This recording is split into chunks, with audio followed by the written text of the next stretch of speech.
Bonjour et bienvenue à toi dans cette nouvelle vidéo. Aujourd'hui, on va voir ensemble, je vais te dévoiler ma stratégie ultime de recherche produit en 10 étapes. Mais avant ça, je vais me présenter rapidement. Moi, c'est Christophe Alain et je suis expert Amazon FBA. Je vends aujourd'hui sur plusieurs marketplaces, plusieurs produits. J'ai démarré il y a seulement 2 ans. J'ai plus de 4000 heures d'expertise et je fais plusieurs dizaines de milliers d'euros de chiffre d'affaires tous les mois. J'aide aussi des membres de ma formation Amazon Cashflow à scaler, développer, avoir de la croissance dans leur propre business model Amazon. Mais maintenant, dans cette vidéo, moi je vais te montrer quelle est ma stratégie que j'utilise vraiment en toute transparence. C'est ce que moi j'utilise avec mes équipes pour pouvoir trouver des bons produits, pour savoir comment se positionner. Parce que sur Amazon, la différence entre un top vendeur et un vendeur normal ou qui ne vend tout simplement pas de produits, c'est la recherche produit. Pour moi, ça va être vraiment l'étape clé, ça va être vraiment l'étape la plus importante pour pouvoir développer de manière stable son business. Donc on va voir ensemble comment minimiser l'échec d'un lancement d'un produit et finalement comment ranker et avoir une bonne position sur la première page de vente et être top vendeur sur Amazon. Reste bien jusqu'à la fin parce que je vais avoir un cadeau pour toi que tu pourras utiliser, qui aura de la forte valeur pour ton business. Que tu sois débutant, que tu veuilles développer ou commencer ton business à Amazon, bien reste vraiment jusqu'à la fin, je vais te le partager et tu vas voir que ça va énormément t'aider. Donc maintenant, sans plus attendre, on va se retrouver sur mon écran où je vais t'expliquer en détail quelles sont ces 10 étapes à suivre que tu pourras implémenter tout de suite après la vidéo. À tout de suite. Alors on se retrouve maintenant sur mon écran où je vais te montrer, t'expliquer toutes les étapes une à une, de la première à la 10e, si tu veux faire une très bonne recherche produit et donc minimiser l'échec lors de ton premier lancement. Donc à savoir que ces étapes-là, tu peux clairement toi les mettre en application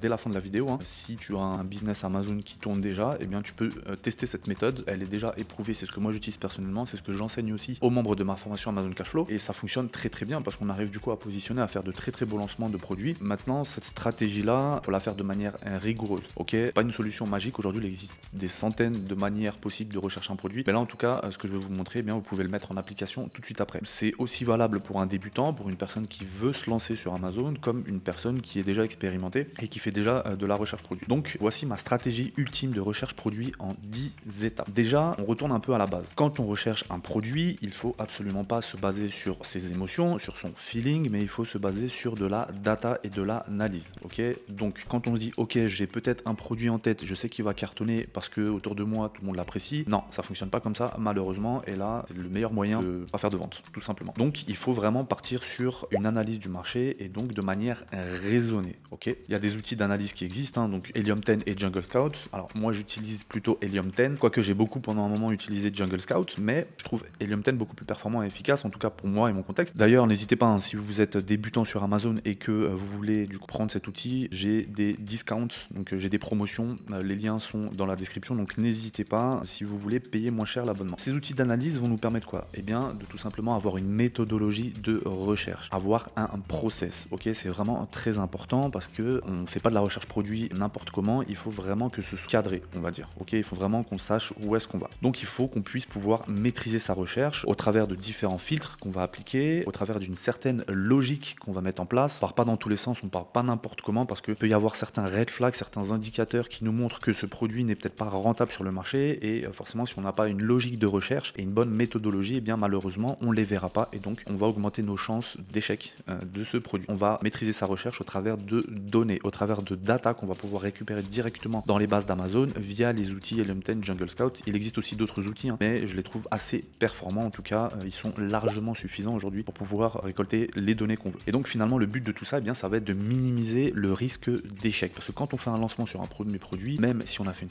une très bonne recherche, on a appliqué notre méthodologie, etc., eh bien ça veut pas pour autant dire que ce produit va se vendre à 100%. Ok, j'aime pas trop moi utiliser le terme de winner, produit winner, un produit gagnant. Non, parce que là on est vraiment sur une marque ancrée, sur sa propre marque qu'on a développée. Une marque n'est pas winner. Une marque, elle a une bonne stratégie de commercialisation parce qu'elle fait face à une demande et à un besoin sur un marché. Sur le moyen long terme, c'est une marque qui vend tout simplement. Un produit winner, c'est un produit qu'on gagne, enfin un produit gagnant, mais un gagnant pendant juste une courte période et après on repart sur un produit winner. Moi j'aime pas trop utiliser ce terme là, en tout cas pour le business model Amazon. Donc on va vraiment ancrer sa propre marque, développer son propre produit au travers d'une très belle recherche. Donc maintenant, quel est le process? Donc comme je l'ai dit, il y a 10 étapes. 10 étapes pour appliquer sa recherche produit et donc minimiser au maximum l'échec. Étape numéro 1, ça va être tout simplement d'identifier une niche, d'identifier un ou plusieurs produits de cette niche là ou de ces différentes niches au début, parce que première étape, on ne sait pas trop ce qui peut peut être potentiellement un bon produit ou pas. Donc ça va être vraiment l'étape numéro 1. Donc potentiel niche ou produit, eh bien il y a deux manières de le faire. Soit on fait ça manuellement, ou soit on fait ça de manière automatique. Qu'est-ce que j'entends par automatique? Tout simplement sur les outils, donc je vais prendre Helium 10 voilà, pour aller plus vite pour cette vidéo. Donc par exemple sur Helium 10, eh bien on va pouvoir rechercher de manière automatique des niches selon des filtres qu'on va appliquer, et ça va nous sortir différentes gammes de niches ou différentes gammes de produits. Ça va être la première étape pour potentiellement trouver un bon produit, où il y aura la partie manuelle. La partie manuelle, ça va être plutôt une recherche de type, on va regarder un peu ce qui fonctionne sur le marché via différents canaux, ça peut être via différentes plateformes si on préfère, via Etsy par exemple. En fait, on va un peu sortir des données du coup qu'on va récupérer sur Helium 10 ou Jungle Scout, et on va voir à peu près ce qui fonctionne. Donc ça peut être Etsy, ça peut être sur eBay, pourquoi pas. On peut regarder à peu près ce qui se passe autour pour ensuite potentiellement aller dénicher une niche ou un produit. Et en partant de cette base là, et bien ensuite on va appliquer certains filtres, on va continuer un peu notre process de recherche produit en ayant cherché un peu manuellement quelle niche pouvait potentiellement être viable. Ensuite, l'étape numéro 2. Donc toujours sur ces outils d'analyse de données, on va déjà choisir sur quel marketplace on veut se positionner. Un produit qui fonctionne très bien en France ne voudra pas pour autant dire qu'il fonctionnera très bien en Allemagne ou au Japon. Ok, faut savoir que le comportement d'un consommateur est totalement différent d'un pays à l'autre, et donc il faut du coup récupérer les bonnes données sur la bonne marketplace. La France est une marketplace, l'Italie est une marketplace, les USA, etc. etc. Il faut du coup récupérer les bonnes données sur la marketplace qu'on souhaite lancer. En étape numéro 3, ça va être le volume de recherche. Alors le volume de recherche, c'est tout simplement combien de fois ce produit ou le mot-clé qui est en rapport avec ce produit a été recherché sur Amazon par mois. Plus le volume de recherche est élevé, plus c'est bon pour nous finalement, mais plus il y aura de la concurrence, forcément, parce que vu qu'il y a énormément de demandes, et bien la concurrence veut aussi se positionner, ce qui est tout à fait normal. On va voir ensemble, pour moi, ce qui va être un red flag, ou alors ce qui va plutôt être ok pour passer à l'étape suivante. Donc en gros, si vous faites par exemple, on va prendre pas moi, un rasoir électrique pour homme, voilà, vous avez identifié cette niche et vous voyez que c'est un produit potentiel qui vous intéresse, on va aller regarder les volumes de recherche. Si on voit que les volumes de recherche sont inférieurs à 1000, pour moi c'est un gros red flag, ça veut dire qu'il n'y aura pas assez de demandes, et donc forcément derrière vous n'allez pas pouvoir vendre correctement. Maintenant si c'est entre 1000 et 3000, voilà, je le mets pas en red flag, je le mets pas non plus en ok, je le mets un peu entre les deux, parce que ça va être les étapes suivantes qui vont déterminer si oui ou non on reste sur ce produit. Par contre si c'est au-dessus de 3000, et bien à ce moment là oui, on passe à l'étape suivante. Étape numéro 4, ça va être le prix moyen. Donc combien est-ce que potentiellement on peut vendre notre produit à son prix maximum. Si c'est un produit où on voit que la valeur sur le marché, où les concurrents le vendent à moins de 35 €, pour moi c'est un red flag. Pourquoi? Bien tout simplement parce que derrière votre rentabilité sera assez faible et il faudra que vous vendiez énormément d'unités pour ensuite pouvoir être très bien rentable, récupérer du cash flow, réinvestir, etc. Donc pour moi inférieur à 35 €, non, j'y vais pas. Supérieur à 35 €, ouais, carrément, j'y vais, là ça commence à être intéressant. On passe à l'étape suivante, étape numéro 5, la moyenne des revenus par mois. La moyenne des revenus par mois, c'est tout simplement sur l'ensemble des compétiteurs, donc de la concurrence, on va voir s'ils font ou pas du chiffre, donc s'ils génèrent du revenu tout simplement. Et donc si on prend la moyenne de toute sa concurrence et qu'on voit que bien c'est inférieur à 5000 €, typiquement je n'irai pas, parce que 5000 € encore une fois, ça reste assez faible pour se dégager du cash flow, ensuite réinvestir derrière, donc clairement moi j'irai pas. Au-delà de 5000 €, pour moi oui, ça commence à être intéressant, parce que ça va nous dégager assez de trésorerie pour soit pour nous se rémunérer, soit pour repartir sur un nouveau produit, le rachat de stock, etc. Bref, pour faire un peu tourner la bête. Donc inférieur à 5000 €, voilà, gros red flag. Supérieur à 5000 €, ok, on valide et on passe donc à l'étape suivante, l'étape numéro 6. C'est la moyenne des avis clients. Parce qu'il faut savoir, sur Amazon, ce sont les clients qui parlent. Je pense qu'on a tous été acheteurs Amazon, et la première des choses qu'on va voir, eh bien, ça va être les avis clients. On va voir la note globale du produit, et on voit que si c'est un produit qui satisfait à la plupart des clients, eh bien, on va y aller. C'est une sorte de trust, de confiance. Pour nous, en tant que vendeur Amazon, eh bien, on va se baser sur cette data-là pour driver notre choix, position sur cette niche ou pas. Donc, si on voit que la moyenne des avis clients de la concurrence, donc de la niche globale, est inférieure à 500, on y va. En gros, ça veut dire combien de clients ont laissé des avis sur notre niche, ok, par rapport à la concurrence. Si vous, en tant que nouveau vendeur, vous arrivez sur une niche, sur un nouveau marché, avec votre nouveau produit, avec 0 avis, ça va être très difficile pour vous de vous positionner quand en face, la plupart de votre concurrence, ils ont des avis, ils ont plusieurs milliers, dizaines de milliers d'avis sur leurs produits. Donc pour moi, c'est un gros red flag si la majorité de votre concurrence a plus de 500 reviews. Plus de 500 reviews, ça commence à être difficile un peu pour se positionner, même s'il existe des méthodes que je montre aux membres de ma formation, comment récolter un maximum d'avis tout en respectant les politiques d'Amazon, mais ça de manière très rapide lors de son lancement, parce que du coup ça va nous propulser un peu, ça va booster un peu nos ventes dès le début quand on va commencer à vendre notre premier produit. Pour moi, si la moyenne est supérieure à 500 avis, donc donc c'est-à-dire le nombre d'avis de notre niche, et bien pour moi c'est un gros red flag, donc je n'irai pas. Par contre, si c'est en dessous de 500, à ce moment-là, oui, ça me donne le go pour la prochaine étape. Alors bien sûr, après, si on est sur du 550, du 600 et qu'on voit il y a un fort potentiel sur le produit, bien évidemment qu'il faut y aller. C'est pas une règle ultime à respecter, mais voilà, ça vous donne en tout cas une très très bonne indication pour passer sur l'étape numéro 7. L'étape numéro 7, l'amélioration produit. Parce que faut savoir que si on veut se différencier par rapport à la concurrence, si on veut être top vendeur ou au moins sur la première page d'Amazon, parce que déjà il faut savoir que 70% des acheteurs, donc des clients, restent sur la première page. Donc en gros, si vous êtes sur la deuxième, troisième, quatrième page, et bien vous récoltez les miettes, voire vous êtes du coup inexistant pour les clients. Votre but, vous, ça va être de très très bien ranker, donc à la fois sur la première page au minimum, et ensuite partir sur les top positions, donc 1, 2, 3, 4, 5. Et c'est là en fait où va vraiment se concentrer la majorité des clients, où c'est là où est-ce que vraiment vous allez être visible et vous allez avoir de la vente. Donc, et en plus de ça, plus vous allez vendre, plus l'algorithme va vous mettre en avant, plus l'algorithme va vous mettre en avant, plus vous allez vendre. Voilà, on va rentrer dans une sorte de vélocité de vente, et c'est là où est-ce que vous allez bien faire tourner vos ventes au quotidien. Dans cette étape numéro 7, l'amélioration produit va vous permettre justement de vous différencier par rapport à la concurrence, d'apporter de l'amélioration sur des points faibles que vos concurrents ont sur leurs produits. Vous allez corriger ça pour vos propres produits, et ça va vous permettre du coup de vendre, de passer tout simplement devant votre concurrence. Parce que forcément, si votre produit est largement mieux que ce que les clients ont l'habitude d'acheter, eh bien naturellement, ils achèteront chez vous, et derrière, vous allez avoir des bons feedbacks, des bons avis, des bonnes notes, etc.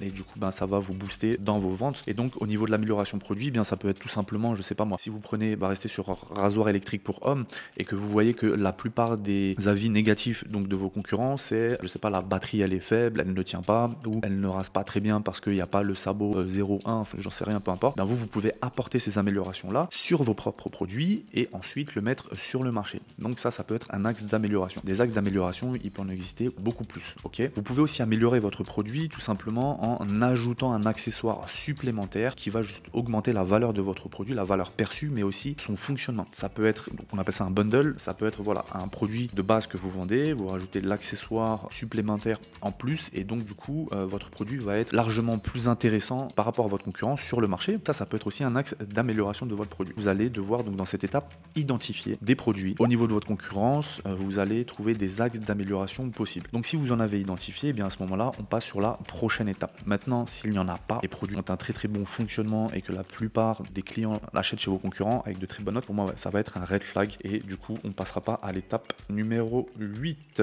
Étape numéro 8, le prix fournisseur. Prix fournisseur, c'est tout simplement combien est-ce que vous allez acheter votre produit à l'unité chez votre fournisseur. Si c'est un produit que vous allez acheter à moins de 10$, ça peut être intéressant parce que derrière vous allez pouvoir le vendre 35, 40, 45, peut-être même 50 euros. Donc bon, là je les ai mis en dollars, mais on reste sur les mêmes fourchettes. Si vous achetez votre produit chez votre fournisseur à moins de 10$ et que vous le revendez à 45, 50 euros, à ce moment-là vous allez être très très gagnant, vous allez récupérer de très très bonnes marges. Maintenant, si vous achetez votre produit supérieur à 12$ et que vous le vendez 35, 40 euros, à ce moment-là ça peut être très compliqué parce que derrière il y a Amazon qui va récupérer sa marge, donc il y aura les frais Amazon, les frais de stockage, les frais d'envoi, enfin voilà, il y a pas mal de charges qui vont venir s'incrémenter un peu dans le calcul, et du coup derrière vous allez avoir soit une faible rentabilité ou soit même perdre de l'argent à chaque fois que vous allez vendre votre produit, et c'est surtout pas ce qu'on veut. Donc cette étape là est tout aussi importante. Une fois que vous avez identifié votre produit qui a passé toutes les étapes précédentes, vous allez commencer à regarder auprès de plusieurs fournisseurs à combien est-ce que vous pouvez sourcer ce produit. Si vous pouvez sourcer ce produit à moins de 10$, à ce moment-là, ok, on passe à l'étape suivante, donc c'est validé. Si c'est au-delà de 12$ et que votre prix maximum de vente ne dépassera pas 40 euros, voire 45 euros, ça peut être très compliqué pour en sortir une rentabilité. Donc pour moi, gros red flag, et on partira pas sur la prochaine étape. Donc l'étape numéro 9 qui est la concurrence professionnelle. Alors, qu'est-ce que j'entends par concurrence professionnelle? Tout simplement voir si votre niche, donc la plupart des concurrents, ont professionnalisé un peu leur marque. Ça veut dire que si en face vous arrivez, on va toujours rester sur la tondeuse, et qu'on voit que la plupart des vendeurs ont fait un super travail sur le listing, sur la page de vente, ont super optimisé tout ce qui va être contenu A+, EBC, donc tout ce qui va être contenu professionnel, au niveau des vidéos, au niveau des photos, des contenus, etc. On voit qu'ils ont surprofessionnalisé le truc, les publicités, etc. Ils ont mis le paquet sur la partie branding, donc ils l'ont fait, mais vraiment, ils ont été très sérieux. sérieux, ils ont beaucoup investi dessus et que la plupart des vendeurs de cette niche font pareil, vous vous en doutez bien, pour vous ça va être compliqué de venir et de faire face à cette concurrence qui est déjà très professionnelle. En fait, il va falloir que votre rôle va être de tout simplement trouver des catégories, des sous-catégories qui sont sous-exploitées, où il y a un fort potentiel, mais où la concurrence est aussi très très faible sur la partie professionnelle, où ils ne font pas d'efforts sur la partie branding, où ils ne font pas d'efforts sur la partie publicité, ils ne font pas d'efforts sur la partie visuelle, enfin bref, vous m'avez compris. C'est à ce moment-là que vous allez pouvoir du coup tirer un peu votre épingle du jeu, parce que vous allez venir avec peut-être des UGC, donc tout ce qui va être User Generated Content, qui vont être professionnels, qui vont être plutôt bien tournés par des freelances. Vous allez avoir un listing professionnel avec les bons mots-clés, bien placés, bien expliqués, de très très belles photos, de très très beaux visuels, de très très belles vidéos. Vous allez avoir aussi un listing plutôt professionnel, ce qui va être aussi contenu A+. Contenu A+, c'est le contenu que propose Amazon quand on est inscrit au brand registré, donc quand on a sa propre marque. C'est une fonctionnalité qu'on débloque, ça rend la page de vente Amazon de votre produit beaucoup plus professionnelle. Oui, vous allez pouvoir vous positionner parce que tout de suite vous allez voir qu'il y a une différence entre vous qui avez professionnalisé votre produit sur les pages de vente versus vos concurrents qui non seulement n'ont pas beaucoup d'avis, mais en plus ce sont de la plupart des avis négatifs et qui ont en plus des listings assez bas de gamme. Et à ce moment-là, vous derrière, il y a de fortes chances que votre produit fasse un carton parce que du coup vous avez mis le paquet dessus. Et donc vous, votre rôle, ça va être justement d'identifier ça. Ça va vous permettre après de passer à l'étape suivante. Si on voit que votre concurrence est assez professionnelle, pour moi c'est un gros red flag. Donc non, pour vous ça va être difficile de vous positionner. Maintenant, si on voit qu'il y a beaucoup d'axes d'amélioration et il y a des choses à faire, donc le professionnalisme de votre concurrent est assez faible, est assez moyen, est assez médiocre, et bien à ce moment-là, ouais, pour moi, vous pourrez passer à l'étape suivante. L'étape suivante, ça va être la liste de potentiels produits que vous avez identifiés par rapport aux précédentes étapes. Bien sûr, toutes les étapes d'avant, pour commencer, ça va prendre un peu de temps. Une recherche produit ne se fait pas en une journée, sauf vraiment, voilà, si vous avez beaucoup d'expérience et vous pourrez identifier immédiatement le potentiel d'un produit. Sinon, ça peut prendre des jours, voire des semaines. Je sais qu'il y a des membres de ma formation qui prennent des semaines avant de pouvoir se positionner sur un potentiel produit. Déjà, il ne faut pas être frustré par rapport à ça, il ne faut pas être stressé par rapport à ça et il ne faut pas être impatient. Ok. Maintenant, suivant toutes ces étapes, vous pourrez ressortir avec plusieurs produits ou plusieurs niches différentes. Ok. Donc vous allez avoir ce qu'on appelle une liste de potentiels produits et dans cette shortlist, soit vous refaites cette étape pour double check un peu, confirmer que votre produit a vraiment du potentiel, soit tout simplement vous gardez cette liste et petit à petit, une fois que vous avez fait votre premier lancement, après quelques mois, vous repartez sur votre shortlist et puis vous regardez si ce produit-là a toujours du potentiel. S'il a toujours du potentiel, à ce moment-là, ça peut être votre prochain produit que vous pourrez lancer. Enfin voilà, vous pouvez prendre de l'avance un peu comme ça, mais en tout cas, une chose est sûre, c'est qu'il faudra vraiment prendre son temps sur la recherche produit. C'est vraiment une étape qui va être très très importante. Alors pour tout ça, du coup, moi, j'ai un outil que j'utilise. Si vous souhaitez avoir cet outil, je vous le partage gratuitement. Vous avez le lien dans la description de la vidéo. Vous pouvez le prendre, c'est totalement gratuit, il n'y a vraiment aucun problème. En tout cas, ce produit-là va énormément vous aider, ça va vous faire gagner énormément de temps, mais surtout, ça va structurer votre recherche, ça va structurer la manière dont vous allez justement shortlister vos produits, ça va vous faire gagner beaucoup de temps et ça va être beaucoup plus carré dans votre tête. Pour vous, ça va énormément vous aider. Si vous êtes débutant ou même expert et que vous voulez aller un peu plus vite dans votre recherche ou du moins mettre en place cette méthodologie de manière plus organisée, n'hésitez pas, c'est gratuit. Je vais vous montrer, ça ressemble à ça tout simplement. Donc ici, on retrouve ici toutes les étapes, 2, 3, 4, 5, 6, 7 jusqu'à 10. Voilà, ici vous avez tout simplement à mettre votre niche ou votre produit, ça dépend. Donc moi je vais mettre par exemple un rasoir barbe homme dans la niche beauté. La marketplace, moi c'est la marketplace Europe. Donc Europe, ça va rester la marketplace France. Bien sûr, après cet outil vous pourrez le modifier selon votre propre besoin. Si vous voulez rajouter d'autres marketplaces ou si Europe pour vous ça vous parle pas et que vous voulez par exemple rajouter France, je sais pas, et bien vous pouvez le modifier. Alors c'est un document qui s'ouvre sur Google Sheets, mais vous pouvez aussi très bien l'ouvrir sur Excel. Tous ceux qui ont Google Sheets, et bien c'est très très simple pour ajouter ici la partie Europe. Vous faites juste menu déroulant, je fais ajouter un élément et je mets France. Ensuite je lui assigne une couleur et France, c'est appliqué. Donc on part sur la marketplace France par exemple. N'hésitez pas à retourner sur la vidéo où je parle de toutes les étapes avec les volumes de recherche, mais de toute façon ici moi je vous ai mis des indicateurs, donc des couleurs, plutôt un code couleur ou inférieur à 1000. Moi j'irai pas entre 1000 et 3000 et supérieur à 3000 en vert. Naturellement vous comprendrez que c'est plutôt positif. Donc on va dire que le volume de recherche est supérieur à 3000. Le prix moyen de vente est supérieur à 35. On voit par exemple que au niveau de la moyenne des revenus, on passe à 5000. Enfin voilà, vous faites votre analyse un peu comme ça et puis vous avancez dans toutes les étapes en fonction des indicateurs, des KPI que vous récupérez, de la data que vous récupérez. Et une fois que vous avez rempli tout ça, et vous avez le choix. Soit c'est une opportunité de produit, oui ou non. Si c'est une opportunité de produit, récupérez du coup hop, la niche et le produit. Et ici, il y a un deuxième onglet shortlist et vous mettez tout simplement le nom de produit. Donc ici, vous allez avoir une liste finalement qui va se remplir de noms de produits. Vous allez savoir exactement sur quel produit se positionner. Ça, ce sont des étapes qui peuvent des fois prendre du temps. Par exemple, ici, on va prendre l'étape 8 sur les prix fournisseurs. Donc ça, ce sont des négociations que vous allez commencer à faire avec vos fournisseurs. Et ce sont des négociations qui peuvent s'étaler sur des jours, des semaines, justement, en fonction de la quantité de produits que vous allez commander, en fonction de la qualité du produit que vous voulez, si vous voulez rajouter des accessoires ou pas. Enfin, bref, cette étape-là peut durer assez longtemps. Donc voilà. Donc j'espère que ce petit document vous aidera dans votre recherche produit. Donc n'hésitez pas à cliquer dans le lien sous la description. Vous allez pouvoir le télécharger gratuitement, sans aucun problème, avec plaisir. Et si maintenant vous voulez aller un peu plus loin dans l'ensemble des étapes, que ce soit la recherche produit, les négociations fournisseurs, comment est-ce qu'on fait pour dialoguer avec les fournisseurs, pour parler avec des dizaines, des centaines de fournisseurs, mais très rapidement pour gagner un maximum de temps, ou si vous voulez connaître d'autres techniques de recherche produit, ou quels sont les filtres à appliquer sur Helium 10 pour justement récupérer ce type de data, n'hésitez pas, envoyez-moi un message en commentaire ou cliquez sur le lien dans la description. Vous allez avoir accès du coup à ma formation Amazon Cashflow, où il y a bien plus de 500 élèves aujourd'hui que j'aide au quotidien, qu'on aide au quotidien sur notre Discord privé Masterclass, où on va les aider justement à construire leur business model, à aller beaucoup plus loin. Donc n'hésitez pas, en tout cas, si vous avez apprécié cette vidéo, lâchez un like. N'hésitez pas aussi à commenter si vous voulez en savoir plus, ou alors vous voulez que j'apporte plus de détails sur certains aspects du business model Amazon. N'hésitez pas à commenter. Abonnez-vous aussi à la chaîne. Je suis aussi présent sur Instagram, Christophe Alain, où vous pourrez me suivre. Je poste régulièrement tous les jours du contenu à forte valeur ajoutée aussi. Donc on se dit à bientôt dans une prochaine vidéo. Allez, ciao.